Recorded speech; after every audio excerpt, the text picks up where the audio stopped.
사직서를 써서 탈의실에서 옷 갈아입는 속옷바람의 직장 상사에게 사직서를 제출했죠. 어이없는 표정으로 절 바라보던 그분은 제가 쓴 그 사직서를 공중으로 던졌어요. 이 장면은 막장 아침 드라마에서 많이 보던 장면인데 하면서 저는 순간 정신이 멍해졌죠. 그분은 새로 이직한 직장 팀장에게까지 저에 대한 메일을 쓰겠다고 협박했어요. 그리고 실제로 그렇게 하셨죠. 왜 그렇게까지 하신 거예요, 정말. 오늘은 저의 퇴사 이직 브이로그예요. 종합병원에서 약 5년간 일했어요. 저희 20대를 거의 그 직장에서 보냈지요. 모든 직장이 그렇겠지만 3년, 5년, 7년 홀수에마다 그만두고 싶은 충동 느끼잖아요. 저만 그런 거 아니죠? 그때 직장 생활하면서 약간 지친 마음이 있었어요.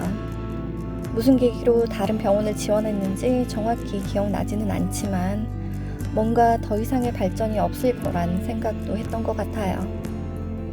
일이 어느 정도 적응되어도 그 업무 자체가 힘들기도 했고 선배 간호사와 의사의 태움도 더 이상은 견디고 싶지 않았어요. 얼마 전 이영지 유튜브 차린 건 없지만에 샤이니 키가 나왔던데 연예인들도 홀수일마다 그만두고 싶을 때가 있다 하더라고요. 연예인까지 그러니 우리 같은 일반 직장인은 더하면 더했지 덜하지는 않겠지요.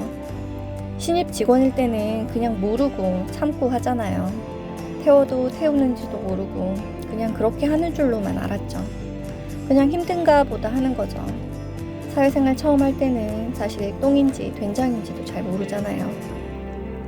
같이 들어온 동기가 5명 있었는데 그중 유독 한 명이 탔어요.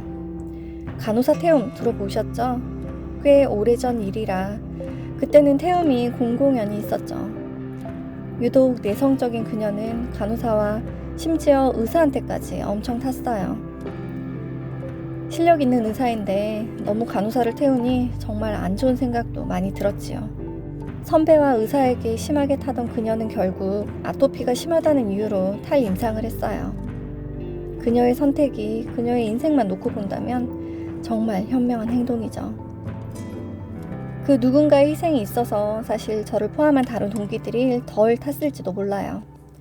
만약 그녀가 아니었다면 태움의 집중 대상이 저였을지도 모르죠. 솔직히 말하면 그녀를 안타까워하면서도 그녀의 가림막 뒤에 숨어있는 비겁함도 있었어요. 누구 하나 자기 몸 하나 간수하기 힘든 그런 환경이었죠. 수년이 지났지만 아직도 생각나는 말이 있어요. 그녀를 유독 싫어하던 그 선배의 말이에요. 나는 걔가 그냥 싫어. 정말 끔찍한 말이죠. 아무 이유 없이 사람이 싫다는 말. 날카로운 말도 아프지만 차갑게 쳐다보는 선배의 눈빛은 정말 견디기 힘들죠.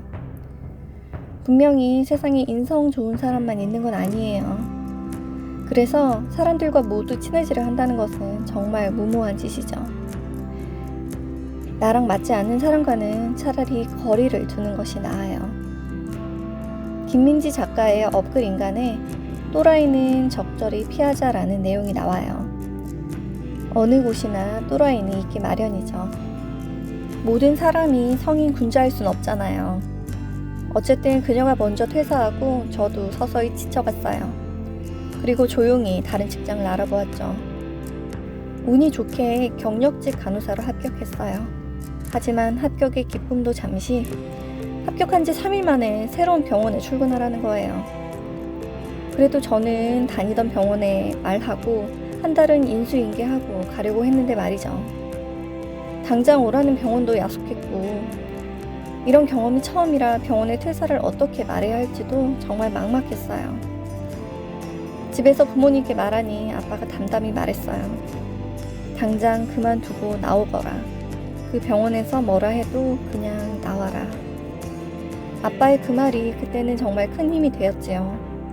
뭔가 엉킨 매듭을 잘라내는 듯한 말이었어요. 그날 저녁 사직서를 쓰고 다음날 출근했어요. 탈의실에서 옷 갈아입는 수선생님에게 사직서를 제출했죠. 지금 생각하면 진짜 저는 사회생활 못한 거지요. 옷 갈아입는 직장 상사에게 그것도 속옷바람의 직장 상사에게 사직서를 내다니요. 사직서를 제출하는 방법이 교과 내용에 포함되어야 해요, 정말.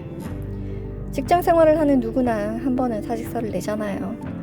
제발 좀 어디서 배웠으면 좋겠어요. 어쨌든 여러분은 절대 이렇게 행동하시면 안 돼요. 어이없는 표정으로 절 바라보던 선생님은 사직서를 공중으로 내던졌어요. 아, 이 장면은 막장 아침 드라마에서 많이 보던 장면인데 하면서 저는 순간 정신이 멍해졌죠. 그리고 그 후부터 그녀의 무서운 말들이 이어졌어요. 한 달 동안 근무할 의무가 있다. 그렇지 않으면 병원에서 법적으로 대응하겠다. 이직하는 병원에 전화해서 너의 이런 행동을 다 알리겠다. 어린 나이였지만 지금 생각해도 정말 무서운 상황이었어요. 하지만 이미 마음을 정한 저는 어떤 일이 있어도 정해진 날짜에 나올 생각을 했죠. 무서웠지만 사실 어디에 도움받을 곳 하나 없었어요. 마지막 근무날 짧은 인사를 전하고 나왔어요. 퇴사날 저는 절대 울지 않기로 다짐했죠. 첫 직장이었고 많이 배웠고 많이 즐거웠지만 몇몇의 냉랭한 눈빛을 지금도 잊을 수가 없어요.